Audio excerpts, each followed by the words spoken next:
Hello मेरे प्यारे बच्चों, स्वागत है आप सभी का दौड़ स्कूल में। आज की क्लास में हम बात करने जा रहे हैं कुछ महत्वपूर्ण मुहावरों के बारे में।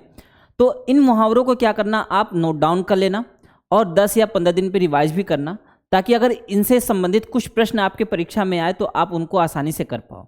क्या होता है कि आप मैथ्स और रीजनिंग पे तो ध्यान देते हो, लेकिन आपका लैंग्वेज पोर्शन जो भाषा का क्षेत्र है वो समझ लो आपका छूटा रह जाता है। तो उससे नहीं छोड़ना है, उसे भी साथ साथ लेके चलना है, ताकि ऐसा हो कि एग्जाम में आपके मतलब भाषा से संबंधित कुछ आए तो आप कर ही लो, क्योंकि इसका वेटेज अच्छा है एग्जाम में।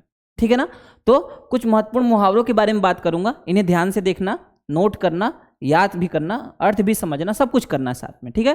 पहला है ओठ तक न हिलना। ओठ तक न हिलने का मतलब है मुख से एक भी शब्द न निकलना। मैं आपसे कोई बात पूछा हूं, मैं आपसे कुछ बात पूछा कि बेटा आप ये बताओ कि एक दिन में कितने घंटे होते हैं। मैं आपसे पूछा, मान लो आपसे प्रश्न पूछा, ठीक है, और आप क्या कर रहे हो, आप चुपचाप से खड़े हो। जैसे मैं अगर मान लो फिजिकली मैं क्लास में आपको पढ़ा रहा हूं, ठीक है, आप बैठे हुए हो मेरे सामने, मैं बोला बेटा ये बताओ एक दिन में कितने घंटे होते हैं, ये पूछा कि एक घंटे में कितने सेकंड होते हैं, तो आपको याद नहीं है, तो आप चुपचाप से ऐसे खड़े होकर ऐसे चुपचाप से सुनोगे। आपके ओठ तक नहीं हिलेंगे, ओठ तक नहीं हिलना मतलब आपके मुंह से आवाज नहीं निकल रही है। आवाज निकलने के लिए ओठ का थोड़ा तो हिलना पड़ेगा ना। अब ये सोचे कि नहीं ओठ को बिना हिलाए ही बोले, नहीं, ओठ को हिला कर ही बोलोगे कुछ ना कुछ। तो आप क्या करोगे, मैं आपसे पूछूंगा तो आपका ओठ तक नहीं हिलेगा। यही है यहां से, ओठ तक ना हिलना मीन्स मुख से एक भी शब्द ना निकलना। समझ में आ रहा है? ठीक है। अगला है ओखली में सिर देना। ठीक है, ओखली में क्या होता है, देखो बताता हूं कैसे है। जैसे मान लो ये आपका ऐसे ओखली रहता है, ठीक है, ऐसे एक बर्तन जैसा रहता है, पत्थर का या लोहे का रहता है। इसमें बाहर से ऐसे लकड़ी से क्या करते हैं, लकड़ी से या लोहे से ऐसे ऐसे कूटते हैं, कोई चीज़ उसमें डाल के उसको समझ लो कि और ज़्यादा छोटे छोटे आकार में उसको करते हैं, उसको कूटना कहते हैं। ठीक है, तो ओखली में सिर देना मतलब इसी के अंदर अपना सिर डाल रहे हो आप, इसे कूटने वाली चीज़ के अंदर अपना सिर डाल रहे हो। तो मतलब क्या है, आप जानबूझ के परेशानियां मोल ले रहे हो, वही यहाँ अर्थ है। देखो लो, ओखली में सिर देने का अर्थ है जानबूझकर संकट मोल लेना। ठीक है ना। ऐसे भी कहते हैं कि आ बैल मुझे मार, आप कहोगे आ बैल मुझे मार, नहीं कहते हैं ये आप अपने दोस्त को कहोगे यार तू तो आ बैल मुझे मार वाली हालत कर दिए हो। क्या किए हो कि अपने आप परेशानी को बुला रहे हो। बैल मारने आएगा तो परेशानी ही ना आपके लिए, हाँ क्या होगा, संकट ही है आपके लिए। तो आ बैल मुझे मार वाली हालत कर दी। तो यही है ओखली में सिर देना मतलब क्या है बेटा, जानबूझ के संकट मोल लेना, जानबूझकर संकट मोल लेना। अगला है आपका अंत बिगड़ना। ठीक है, अंत बिगड़ना, शुरू से हम सब कुछ ठीक कर रहे थे लेकिन अंत ही खराब हो गया। मतलब क्या है, परिणाम खराब होना। ठीक है, अंत में आपको परिणाम मिलता है, रिजल्ट बोलते हैं ना, रिजल्ट। अंत खराब हो गया तो मतलब आपका परिणाम ही खराब हो गया। समझो, लास्ट में जो चीज़ थी, अंत में जो चीज़ थी वही खराब हो गई, परिणाम ही आपका खराब हो गया। अंत खराब होना मतलब परिणाम खराब होना। अगला है आग लगाकर तमाशा देखना। आग लगाकर तमाशा देखने का मतलब क्या है, जैसे मान लो मैं और मेरे मित्र बैठे हुए हैं, दोनों हम लोग बात कर रहे हैं, कोई तीसरा आके कह रहा है कि ये जो है, मुझसे कह रहा है कि ये तुम्हारा मित्र जो है ये पढ़ता है पूरी रात और आकर देखो तुम्हें डिस्टर्ब कर रहा है। हाँ, तो ऐसी बात होने लगी, तो हम लोग में क्या हुआ, मेरे और मेरे मित्र के बीच में थोड़ा सा कहासुनी हो गई, तो झगड़ा हो गया। तो क्या किया आपका तीसरा मित्र जो आया था वो आग लगाकर वहां तमाशा देख रहा है, दोनों के बीच में झगड़ा कर दिया और फिर चुपचाप से खड़े होकर देख रहा है। समझ रहे क्या कर रहा है, देखो झगड़ा पैदा करके खुश हो रहा है कि हाँ तुम लोग लड़ो लड़ो, बड़ी अच्छा बात है, लड़ो तुम लोग होता है ना ऐसे। तो क्या है इसका मतलब, आग लगाकर तमाशा देखना मतलब क्या है कि झगड़ा पैदा करके वहां खुश होना। ठीक है, ये है ना, झगड़ा पैदा करके खुश होना, आग लगाकर तमाशा देखना। याद रहेगा ना बेटा ये सब। ठीक है, अंत में मैं आपसे कुछ प्रश्न भी पूछूंगा, देखना, देखता हूं आपको याद है कि नहीं है। ठीक है, आगे चलें बेटा। अगर आप नवोदय विद्यालय की तैयारी करना चाहते हो तो आप द्रोड़ स्कूल में इनरोल हो सकते हो। द्रोड़ स्कूल में हमारे पास है अर्जुन बैच। ठीक है, आपका अभी 29 अप्रैल को एग्जाम है, तो एग्जाम के लिए अच्छे से तैयार हो जाओ। अर्जुन बैच में हम आपको video lectures, exercise questions, chapter test और टेलीग्राम ग्रुप प्रोवाइड करा रहे हैं। क्या होगा बेटा, आपको वीडियो लेक्चर्स प्रोवाइड कराए जाएंगे। ठीक है, वीडियो लेक्चर्स में आप देखोगे, उनको समझोगे, उसके बाद आपको एक्सरसाइज क्वेश्चंस दिए जाएंगे। जो भी एक्सरसाइज खत्म होगा उसके क्वेश्चंस दिए जाएंगे। चैप्टर खत्म होगा आपका, तो चैप्टर खत्म होने के बाद आपके टेस्ट होंगे। टेस्ट होने के बाद फिर आपको क्या है कि एक ग्रुप में ज्वाइन किया जाएगा, जहां बच्चों को ज्वाइन किया जाता है, ताकि आपको कोई डाउट हो तो वहां आप भेजोगे डाउट को, और अदर बच्चे होते हैं वो सॉल्व भी करते हैं उस डाउट को। तो इतनी चीजें आपको क्या मिलेंगी, अर्जुन बैच में मिलेंगी। ठीक है, तो इसमें खुद को इनरोल कर सकते हैं, इसमें एडमिशन ले सकते हो आप अर्जुन बैच में। अगला है, अगर आप 2024 की तैयारी करना चाहते हो तो हमारे पास है Navodaya alpha batch. Navodaya alpha batch में हमारे पास video lectures, chapter test, exercise questions और टेलीग्राम ग्रुप इसमें भी है। तो बेटा 2024 की तैयारी आप करना चाहते हो तो इसमें इनरोल करा सकते हो आपको अपने आप को नवोदय अल्फा बैच में। ठीक है, फिर देखो, अगर तैयारी चल रही है आपकी अच्छी, सिलेबस में पकड़ बन रही है कि हाँ हम अच्छे से तैयार कर रहे हैं, थोड़ा अपने आप को देख लें कि हमारी तैयारी चल कैसे रही है। आपको लग रहा है कि हाँ ठीक चले, लेकिन मालूम कैसे चलेगा, जब आप टेस्ट दोगे। ठीक है ना, टेस्ट जितना ज़्यादा दोगे, मॉक टेस्ट जितना ज़्यादा दोगे, मॉडल पेपर जितना ज़्यादा सॉल्व करोगे, तब मालूम चलता है। देखो, कोई चीज़ें पढ़ लोगे, पढ़ने के समय तो आपको लगेगा कि हाँ मैं ठीक कर रहा हूँ, लेकिन एक टाइम पीरियड के अंदर कि हाँ 2 घंटे में आपको कोई चीज़ करनी है, तो उस टाइम पीरियड के अंदर जल्दी जल्दी करने में ना, तब आपको लगेगा कि हाँ अब मुझे कठिनाई हो रही है। होता क्या है कि अगर मैं एक क्वेश्चन दे दूं आपको, कहूं कि 2 घंटे में सॉल्व करो, तो आप आराम से कर लोगे ना। तो मैं बोलूंगा कि हाँ 10 सेकंड में सॉल्व करो, तब आपको दिक्कत होने लगी। तो वही बात है बेटा, मॉक टेस्ट जरूर लेना। मॉक टेस्ट से क्या होगा कि आपकी प्रैक्टिस और अच्छी होगी। एग्जाम के समझ लो, जैसे एग्जाम होता है वैसे ही मॉक टेस्ट देना, बैठ के आराम से सीरियस होकर मॉक टेस्ट देना, तो उससे क्या होगा कि आप समझ लो और अच्छा करोगे एग्जाम में। ठीक है, मॉक टेस्ट में क्या हमारे पास अनलिमिटेड अटेम्प्ट्स हैं, टाइमली टेस्ट होगा, सिलेबस बेस्ड क्वेश्चंस होंगे और रैंकिंग आपको मिलेगी। मान लो जितने भी बच्चे हैं, 1000 बच्चे, 2000 बच्चे, जितने भी बच्चे पार्टिसिपेट कर रहे हैं टेस्ट में, ठीक है, तो उनमें आपको मालूम चलेगा कि आपका रैंक क्या है। तो अगर आपको मालूम चला मेरा रैंक क्या है, तो आप खुद सोचोगे ना कि हम कहाँ एग्जिस्ट कर रहे हैं। अगर इतने ग्रुप, इतने बच्चे अगर कर रहे हैं एग्जाम को, सेम पेपर दे रहे हैं, तो हमारा क्या प्लेस रह रहा है उनमें। ठीक है ना, तो वो भी जानना जरूरी है। ठीक है, आगे चलें। और हमारे पास है 50 मॉडल पेपर्स। तो इन मॉडल पेपर्स में भी खुद को इनरोल कर सकते हो। इनको क्या कर सकते हो, आप डाउनलोड कर सकते हो इनका PDF। इनके वीडियो सॉल्यूशंस हैं, फिर सिलेबस बेस्ड क्वेश्चंस हैं, और क्या है, हाई सक्सेस रेट है। होगा क्या, आप खुद सोचो कि आप मॉडल पेपर डाउनलोड किए PDF, उनको सॉल्व करना शुरू किए, मॉडल पेपर 1 सॉल्व किए।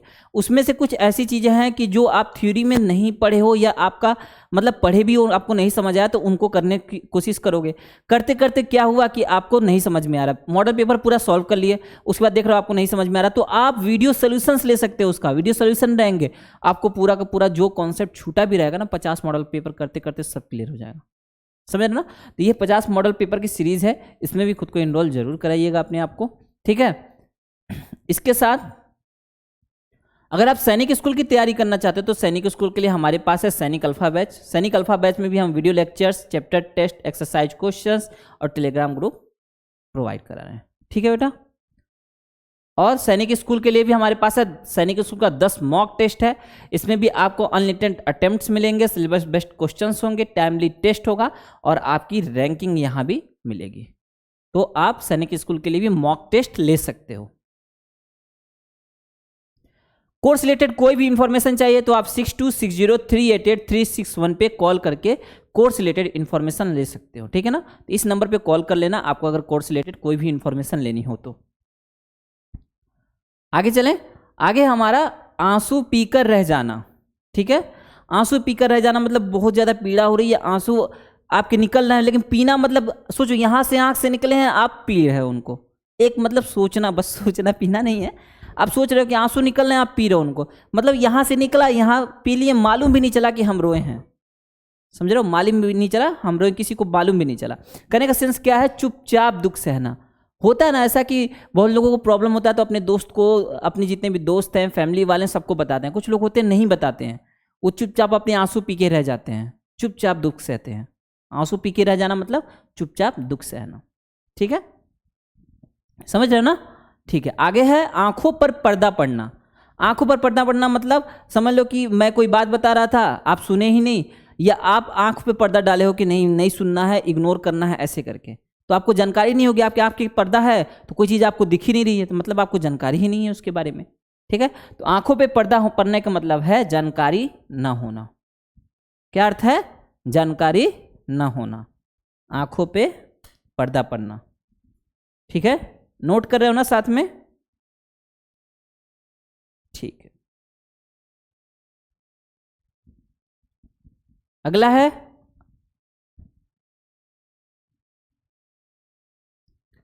अपनी खिचड़ी अलग पकाना। अपनी खिचड़ी अलग पकाने का अर्थ क्या है कि मान लो आप फैमिली में रहते थे, एक अर्थ ऐसे समझो, मान लो आप फैमिली में रहते थे, अब आपकी नौकरी लग गई है तो आप अपनी खिचड़ी अलग पका रहे हो, मीन्स अलग रह के खा रहे हो, अलग रहना। मतलब आपकी खिचड़ी अलग पक रही है मीन्स खाना अलग बन रहा है, मीन्स अलग रह रहे हो, अलग हो गए हो। ठीक है, एक ही हो गया। और अपनी खिचड़ी अलग पकाना का मतलब भी होता है स्वार्थी होना, दोनों अर्थ है। ठीक है ना, स्वार्थी होना और क्या है, अलग रहना। अपने पैरों खड़ा होना। ठीक है, तो क्या कहेंगे जब आप जॉब पा जाओगे ना, तो आपके जो अंकल होंगे, जो ऐसे रिलेटिव्स होंगे, वो क्या कहेंगे कि हाँ मेरा भतीजा है या मेरा रिलेटिव है वो अपने पैरों पे खड़ा हो गया, मतलब स्वावलंबी हो गया है, मतलब अब अपना काम खुद कर ले रहा है, खुद अर्निंग कर ले रहा है, सब कुछ कर ले रहा है। तो क्या कहेंगे, अपने पैरों खड़ा होना, मतलब ये नहीं कि छोटा बच्चा है खड़ा हो गया। खड़ा होने का सेंस क्या है कि अब अर्निंग कर रहा है, अब जिम्मेदार हो गया, अब सब कुछ करने लायक हो गया है, मीन्स अपने पैरों पे खड़ा हो गया। ठीक है ना, तो अपने पैरों पे खड़ा होने का अर्थ है स्वावलंबी होना। ठीक है, अगला है आंच ना आने देना। आंच ना आने देना का मतलब जरा भी कष्ट या दोष ना आने देना। होता है ना कि जैसे मान लो आपके सामने क्या है, आग, अलाव जल रहा है या आग बहुत ज़्यादा जल रहा है। ठीक है, तो आंच आती है, उससे शरीर पे लगता है, आपके नहीं जलती है शरीर। ऐसे ठंड में बैठते होगे आग के सामने तो क्या शरीर पे लगता है कि नहीं लगता है, तो उसे क्या कहते हैं, आंच, आंच आती है। ठीक है, तो अब क्या है, आंच ना आने देना मतलब जरा भी कष्ट, अब आपके ऊपर कष्ट आ रहा है तो उसे रोकना, आंच नहीं आने देंगे।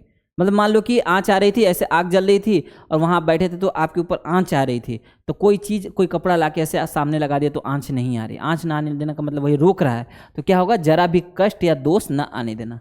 मैं आप पे आंच नहीं आने दूंगा, मतलब आप पे कष्ट या दोष नहीं आने दूंगा, ऐसे करके। अगला है आठ आठ, आठ आठ आंसू रोना। आठ आठ आंसू रोने का अर्थ है बुरी तरह पछताना। क्या है, बुरी तरह पछताना। ठीक है, आठ आठ आंसू रोना मतलब बुरी तरह पछताना। अगला है बेटा आंखें नीची होना। ठीक है, तो आप एग्जाम की तैयारी करो, मैं आपसे कुछ क्वेश्चन पूछा तो आपकी आंखें नीची होंगी, मतलब आप लज्जित हो गए कि नहीं मुझे आ ही नहीं रहा है, ऐसे ऐसे प्रश्न पूछ दिया। अब बोले सर मेरा सिलेबस तो पूरा तैयार है, पूरे अच्छे से तैयार है, लेकिन मैं जब आपसे प्रश्न पूछा तो आप बता नहीं पा रहे थे, मतलब आपकी आंखें नीची हो गई, मतलब आप लज्जित हो गए। ठीक है, आंखें नीची होने का मतलब क्या है, लज्जित होना। आंखें चमकना, प्रसन्न होना। जैसे ही रिजल्ट आया और आपका रिजल्ट में नाम आया तो आपकी आंखें चमकने लगी। ठीक है, आपकी आंखें चमकने लगी मतलब आप प्रसन्न हो गए, आंख में चमक दिखाई देना। कब दिखाई देता है, जब आप हैप्पी रहते हो, जब आप खुशी रहते हो। ठीक है, खुश रहते हो तो क्या होगा, आंखें चमकना मीन्स प्रसन्न होना। ठीक है, प्रसन्न होना। अगला है आंख का काजल। ठीक है, अब सोचो आंख का काजल का मतलब कि आंख में लगा हुआ है, एकदम नजदीक है, आंख में लगा हुआ है, एकदम नजदीक है, मतलब अत्यंत प्रिय है कोई, वो मेरा आंख का काजल है, मीन्स वो मेरा अत्यंत प्रिय है। ठीक है, तो क्या कहेंगे इसको, अत्यंत प्रिय। आंख का काजल मीन्स अत्यंत प्रिय। ठीक है, आंखें मैली करना। आंखें मैली करना मतलब आंखें गंदी करना, मतलब नीयत खराब करना। क्या है, नीयत खराब करना। ठीक है, कर रहे हैं ना नोट डाउन साथ साथ में? ठीक है बेटा। अगला है आंखों के आगे अंधेरा छा जाना। कभी कभी होता है कि आप धूप से आ रहे हो घर पे, आते ही अंधेरा छा गया आंख के आगे, दिख नहीं रहा है, क्या होता है, बेहोश हो जाते हैं। तब हमें दिखता नहीं है, बेहोश हो जाना मतलब होश में बेहोश हो जाना। देखो एक तो अर्थ ये है, और आंख के आगे अंधेरा छा जाने का मतलब है कि एकदम समझ लो कुछ दिख नहीं रहा है, पूरा संसार सुना सुना सा, एकदम बहुत सैड हो, बहुत ज़्यादा दुख है, बहुत ज़्यादा प्रॉब्लम है, तो आंख के आगे अंधेरा छा गया है, पूरा सैड हो गया हो।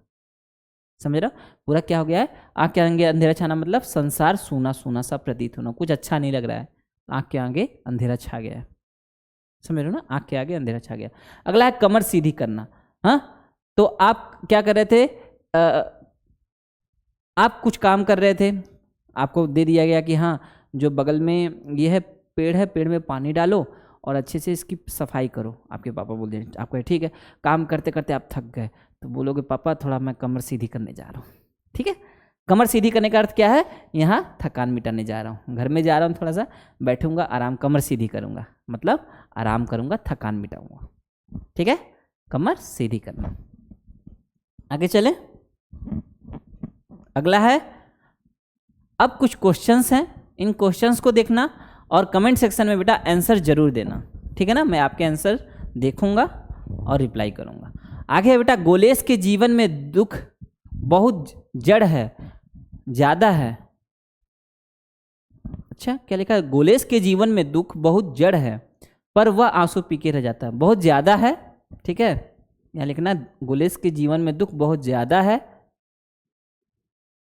पर वह आंसू पीकर रह जाता है।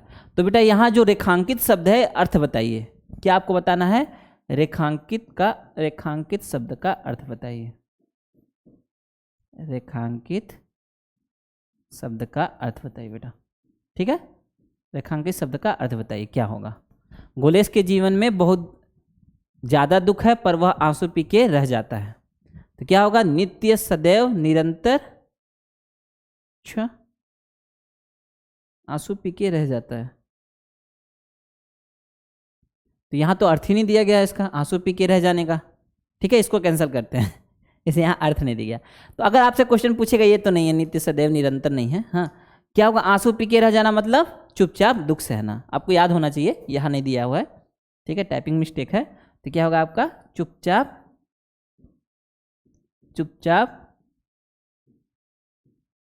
दुख सहना। ठीक है, चुपचाप दुख सहना। ठीक है, चुपचाप दुख सहना। आगे चले, अगला है, आँच ना आने देने का अर्थ बताइए। आँच ना आने देने का, इसका तो आप बताओ। आँच ना आने देने का अर्थ बताइए क्या है, जरा भी कष्ट ना आने देना, पकड़ के रखना, निमंत्रण देना, इज्जत के लिए लड़ जाना। ठीक है, आँच ना आने देने का अर्थ बताइए। अगला है, मुहावरे का अर्थ बताओ, क्या है, कमर सीधी करना। कमर सीधी करने का अर्थ बताइए बेटा। ठीक है, क्या है, पहला, नियम, सुलह, सर्वोदय। अच्छा, ये भी गलत दिया। तो यहां क्या करना, कमर सीधी करने का अर्थ, थक जाना। ए लिखना आप, थक जाना।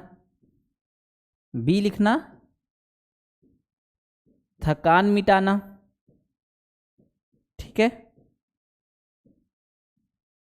सी लिखना, नींद आना। और डी आपका इनमें से कोई नहीं। ठीक है, ये काट देना। तो बताओ बेटा, ए होगा, बी होगा, सी होगा कि डी होगा। ठीक है, तो क्या पूछा गया है, मुहावरे का अर्थ बताओ। कमर सीधी करने का अर्थ है थक जाना, थकान मिटाना। ठीक है, नींद आना, या इनमें से कोई नहीं। बता दोगे? अच्छा ठीक है, कमेंट सेक्शन में आंसर करना। अगला है, नौकरी मिलते ही सुमेश अपनी खिचड़ी अलग पका रहा है। ठीक है, नौकरी मिलते ही सुमेश अपनी खिचड़ी अलग पका रहा है। रेखांकित शब्द का अर्थ बताइए। अर्थ बताओ बेटा, नया घर बनाना, रेखांकित शब्द का अपनी खिचड़ी अलग पकाना का। ठीक है, नया घर बनाना, दूसरा है आपका अलग रहना, तीसरा है शहर छोड़ देना, चौथा है त्याग करना। ये आपको बताना है, ए बी सी डी, आप आंसर करो। ठीक है, अगला है आपका, ओठ तक ना हिलना। ओठ तक ना हिलने का अर्थ बताइए। ठीक है, ओठ तक ना हिलने का अर्थ बताइए। चलिए बताइए बेटा, ओठ तक ना हिलना क्या होगा?